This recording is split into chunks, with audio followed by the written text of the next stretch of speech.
everybody, welcome back to our channel. My name is Danielle. And I'm Andrew. If you guys are new and if you're returning, thank you so much. And in this video, we are about to show you Kevin Lembke, the park president. He's about to go through kind of a time capsule presentation of the past 50 years here at Busch Gardens. So we're gonna show you that. Yeah, I mean, park's been open. Today's the day, 50. This is the birthday. Happy May birthday, Busch Gardens. 16th, yeah. We love you. Happy birthday. What's weird, we got a cupcake for your birthday. Whatever, cupcake was delicious. Here we are, Globe Theater. We're gonna show you this. It's great. We're actually not gonna talk a lot. This is gonna be a video where we're gonna let Kevin do all the talking. We're gonna show you some footage of the town hall memory look back, right? And that's it. Short and sweet. Enjoy the presentation.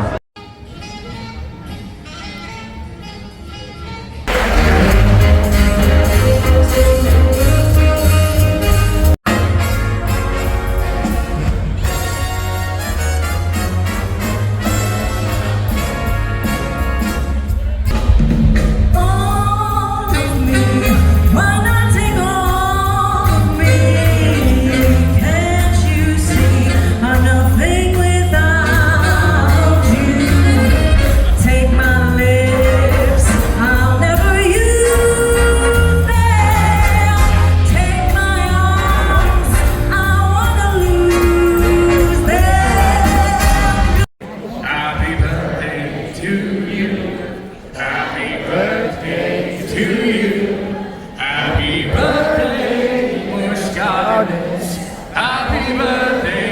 to you. Yeah. For Kevin Lembke.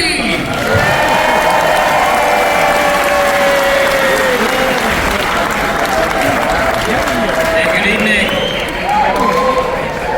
That's a white shirt. Thank you so much for coming out. Just a momentous occasion for the park. Kind of surreal. Talking 50 years. I remember being here for the 40th in a different role, but hard to believe then a decade flies by. But just thank you for coming and celebrating with us. You know, tonight's presentation will look back at the past 5 decades of park history and share a bit of a glimpse of what's to come later this year as well. So with that, let's look at some nostalgia here.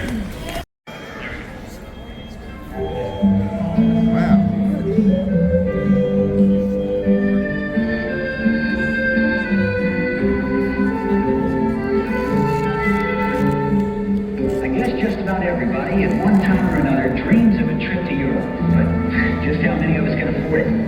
I'd like to show you what you can do on this side of the Atlantic for less than $7.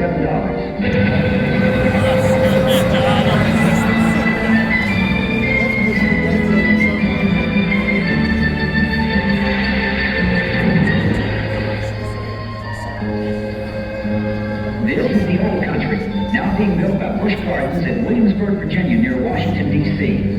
In this book, we'll help you plan a visit this spring when the old country opens. For your free copy, write Busch Gardens, Williamsburg, Virginia, and stop planning to join us in the old country on this side of the Atlantic. I love stuff like that. The nostalgia. YouTube is a great place.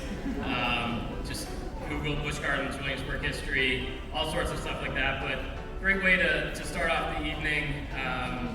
You know, think about sold as your opportunity to come to Europe on this side of the Atlantic. I thought was really clever, but and $7. Yeah. Bring it back. $7 lets you go get a beer. Send that request in on your behalf.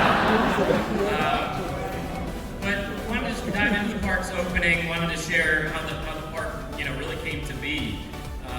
Gussie Busch from the Anheuser-Busch family and Winthrop Rockefeller were the ones who originally met. And the reason for that was Winthrop Rockefeller was the chairman of the board at Colonial Williamsburg. So 3,000 acres of land was purchased from Colonial Williamsburg Foundation in 1969 to develop a brewery, Kings Mill, and Busch Gardens. And interestingly enough, as a condition of the sale, Busch Gardens could not use any early American theme, which is how the European theming came to be. The park was officially announced in June of 1973 and construction began. It opened, as the gentleman said there, as the Old Country, designed around villages celebrating the spirit of European villages from which early American settlers came, And during construction, a workman discovered a 200-year-old brass and steel saber that was thought to be owned by a French engineer officer from the Revolutionary period. The Williamsburg theme park, this one's kind of crazy, I always forget, was one of 3 Busch Gardens then to open in the country. So Tampa was 1959, but any idea of the third one? California, Asia. California was Asia. Los Angeles. So California, we'll take that. So this is the original park map as we opened back in 1975. And thanks to my good friend Ethan Lee, who's here, I actually have a 24 by 36 copy of this map in my office, which is just an amazing reminder of all the things that we've done. What you notice probably the most is there's some countries from today that aren't there. So Oktoberfest did not exist when the park opened. Italy did not, Festa Italia, the whole Pompeii area, everything ended at Rheinfeld. So the Willkommen House was the original Fest House in 1975. And then in 1976, we'll talk about, is when Oktoberfest actually came along. So this is a picture of the dedication ceremony opening May 16th, 1975. You might recognize, some of you probably recognize them all, but August Busch, of course, there in the middle. To the right is Governor Mills Godwin, and then TV personality Ed McMahon. That's wild. Some of you are like, I know, I can't place it. But that's going to be a theme. We have some other celebrity call-outs here in a minute. But more than 6,000 park guests, led by the governor, opened at that day. The governor said the gardens are a monumental achievement measured by any standards. The construction, great fitting picture. The building that we're in right now, the original Globe Theater, based on a theater outside of London that originally opened in 1599. Ours, twice the size of the original. The history buffs, the original was torn down in 1644. But you know, this building, I think one of the best theaters really you're going to find anywhere in any theme park in the world. And we continue to there's no other place we should have it than the Globe Theater. Just so much history there. We have our Rhine River, pre-Loch Ness. So you can see the railroad trestle in the background. But this was pre-Loch Ness, and when the bridge was being built, the Rhine River is man-made. We did have some photos, not as good as we would have liked, but before the Rhine River had any water. But that is a man-made body of water there. And then some great shots here of what was known, or is still known. It's interesting in history, you see the original names like Banbury Cross. You also see terms like England used even back then as well, kind of interchangeably. But this was, you can see the Emporium and then the candy shop as well. It looks very, similar in architecture to today. And then construction of the Willkommen House, and you can still see the gazebo. Also here today, a lot of suits. I worked, as many of my friends here, worked for the company when there were a lot of suits happening. A little more casual now, but definitely some great years there. So 1975 to 1985, highlight a few of the great kind of beginnings of the park. So the Busch Gardens Railway, Aeronaut Sky Ride, the Scoot Log Flume, Kinder Carousel, the Catapult, and Rhine River Cruise are all opening day attractions that are still operating today. So,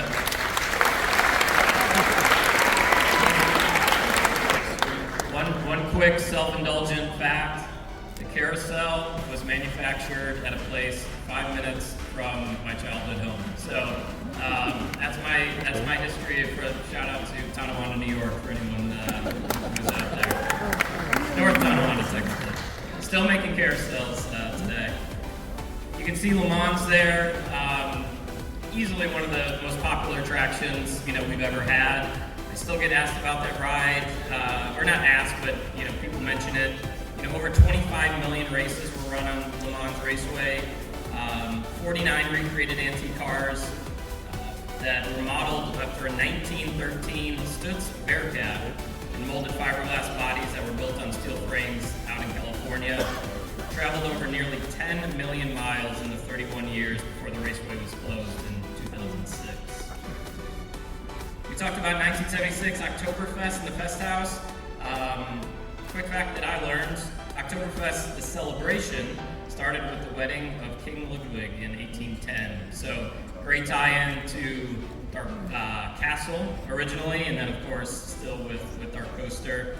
And then the Fest House, as we all know and love, modeled after music halls in Munich, and truly one of the great buildings, it really in any theme park. Magic Lantern Puppet Theater, that is now what is Abbey Stone Theater.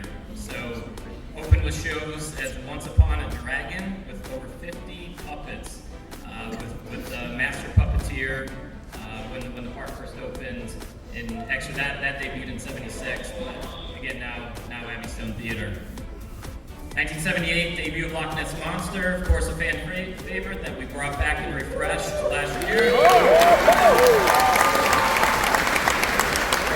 So many of you were so excited, you were worried, is Loch Ness going away? And people are taking these aero coasters out, but we're fully committed, of course, to such an iconic attraction.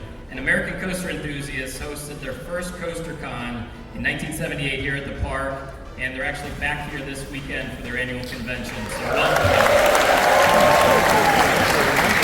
Last but not least, we opened the Big Bad Wolf.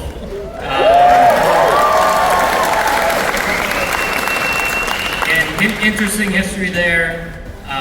Many of you might know this, maybe not, but Vincent Price was the celebrity on hand to open the grand opening ceremonies. Unfortunately, the ride had a we'll just say malfunction and did not open on their media day. And Vincent Price unfortunately could not ride. So they got in the cars, took a bunch of photos, did photo ops, but unfortunately it took several weeks to get the ride going. So we are, as we open a new coaster this weekend. So far so good today. From opening day of the Fest House in 1976, you can see the paintings, which we just updated not too long ago, just refreshed them, but same iconic look that it has today. You notice the windows and just an iconic attraction for us. And then a quick look here, the Big Bad Wolf. Loch Ness Monster, sorry. Loch Ness Monster under construction. Skipped ahead. And there's the Big Bad Wolf, pre-opening. That iconic turn is still there. To some degree, different iteration, but always a fan favorite. So 1985 to 1995. 1986, the Enchanted Laboratory of Nostramos, the Magnificent, debuted in what is now known as Castle O'Sullivan. That's another one that I seem to hear quite a bit, and it was a big hit with the guests.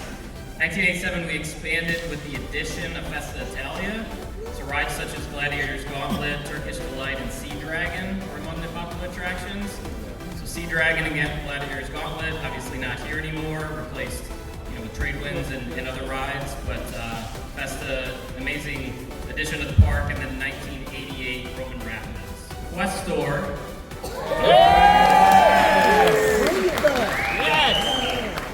Almost like I intentionally picked out the fan favorites just to get make myself feel a little better up here. So Quest Store opened in 1990. We all followed Alwyn on his quest for the Crystal of Zed. How many in here were part of that attraction? Probably quite a bit, right? Yeah. That's great. Then Quest Store was later renamed King Arthur's Challenge, Corkscrew Hill, Europe in the Air. Which one was that for? Corkscrew Hill! Bring it back! Right. All right, Corkscrew Hill and Quest Store. We'll put it on the list. And then Drachenfire, 1992. Another celebrity sighting. Anybody? Yes. Dana Carvey, dedication ceremony. Also did not run when he was there. That's a true story. And he offered to do stand-up to fill in time. And then that ride would close in 1998, and he dismantled a few years later. 1994, Land of the Dragons opened. Great addition. And then this stretch was also marked by great shows.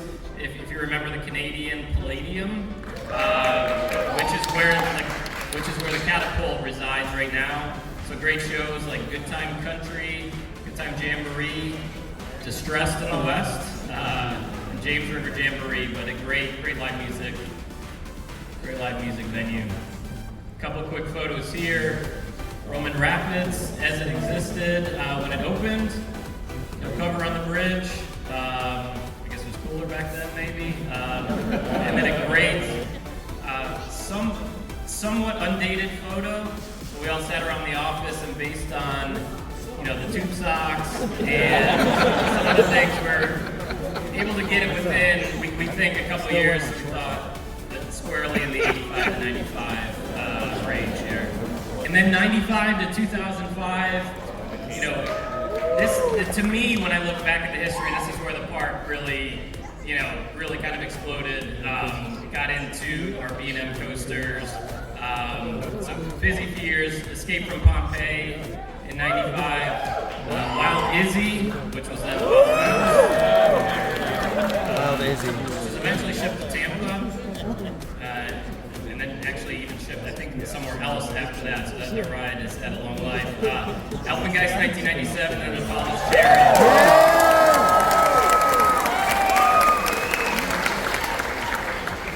American Jukebox debuted 1998, and we brought that back in 2023. Just a phenomenal show, just such great talent, and look forward to bringing that back, debuting again next month. So this is Alpengeist, just as it was going in. Hard to picture that before Alpengeist was there, but. Obviously a major expansion for the park. Still a great ride today. And then the construction of Ireland. So Ireland came after the Thread Needle Fair era and other concepts there, but major expansion back in 2001. But yeah, just a huge time for growth in this stretch. And then a little bit more in, you would say, somewhat modern time. 2005, the Cursive Dark Castle.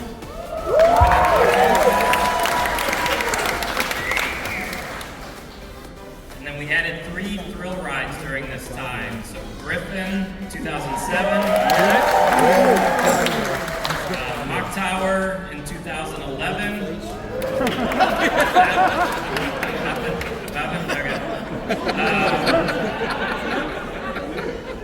And then for Bolton in 2012. 2009, launched Christmas Town. It's really hard. It's hard to think of the park, before Christmas Town. There's some folks in the audience today that we're going to introduce. They remember when the park closed at Halloween, and they didn't show back up to work until February. I'm exaggerating. But close. Now it's, as you know, we've operated every month, and the Christmas Town, just a no-brainer addition to the park. And then also opened Sesame Street Forest of Fun in 2009 as well.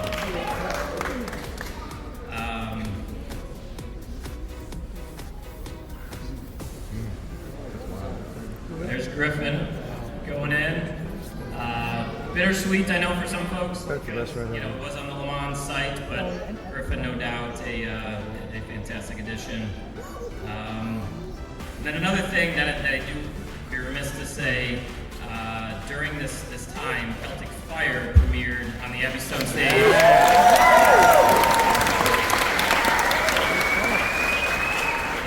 in 2010, and I can say definitively now it has been voted again the #1 theme park entertainment by USA Today.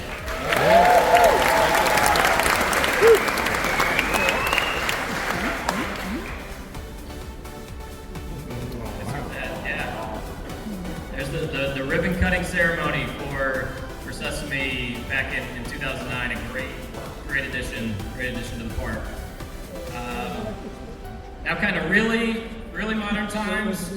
Obviously, a lot of events. You know, these were times where Beer Fest, Mardi Gras. You know, really expansion of food and wine.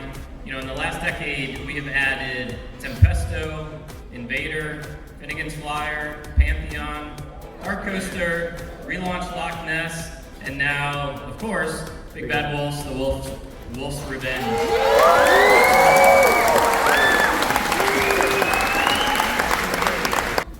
So a little throwback photo here of Invader going in.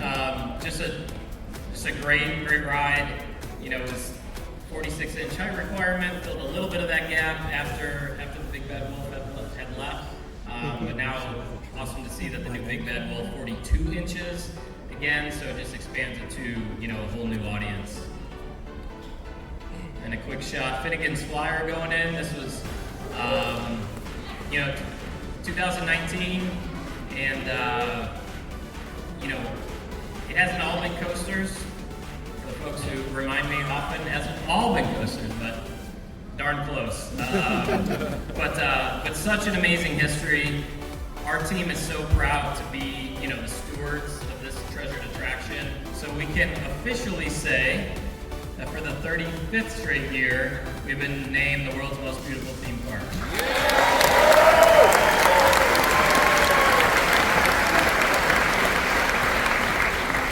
Just an amazing accomplishment. Again, thanks to the team, and something we take so much pride in, and thanks to the Historical Association, and just a tremendous honor for us. We have, as part of our 50th anniversary, a brand new show in the Fest House. Debuting on June 13th, We Are Oktoberfest. We'll take the stage. This show celebrates 50 golden years with a German twist. Enjoy live music, traditional dances, audience participation, all led by a Burgermeister MC. So this date specifically, we hope to do more, but this date specifically is on a full moon, and just a perfect backdrop for rides on the Big Bad Wolf. And we can't forget our friends over at Water Country, grand opening ceremony, also on May 23rd. Be a little bit later, but High Tide Harbor, which is just a fantastic water play area, probably the largest structure really at the park. The addition just looks tremendous, and elements that we just have not had at that park before. It's where H2O UFO was previously, and that is going to debut for members actually starting tomorrow and Sunday. It's going to be almost 90 degrees tomorrow, so might be a great time to check it out. But then grand opening Memorial Day weekend on that Friday of May 23rd. We are debuting an all-new event at Water Country USA, also a night event called Aquaglow. So this is a whole new way to experience the park. The park will actually be open at night for the first time really in its history. Most of the pools and the areas were not designed for night operation, so we've done, you know, the work to illuminate the park in the evening, and this is a very successful program for our parks down in Orlando. Again, just a whole new way to experience the park, and this will be debuting later in June, so keep an eye out for Aquaglow. And if you see me out in the park, say hello, please, and just thank you for being here, and have a wonderful evening. All right, so there you have it. That was the Kevin Lembke 50-year presentation. I hope you guys enjoyed this video. It's pretty cool. Yeah. I mean, I've been coming to this park for over 40 years, so I haven't hit all 50 of them, but a lot of things to think about from the past, and there have been memories that have formed my life. And it's also one of the reasons why we love the park to this day and keep coming back. Been coming here my whole life, love this place. If you enjoyed the video, if you made it this far, if you watched the whole thing, and you have not, please click subscribe. Most of the people that watch our videos aren't subscribed. Go ahead and click it if you liked it. It's free. Yeah, it is. It's free. If you see us in the park, come say hi. If you wave with us, we actually have pins, like the one on her hat here, and we give them out to you if you wave. See us, wave us, whatever. Like, subscribe. We love you guys. We're gonna keep the content coming. So We'll see you guys in the next video. Have a great day. Bye.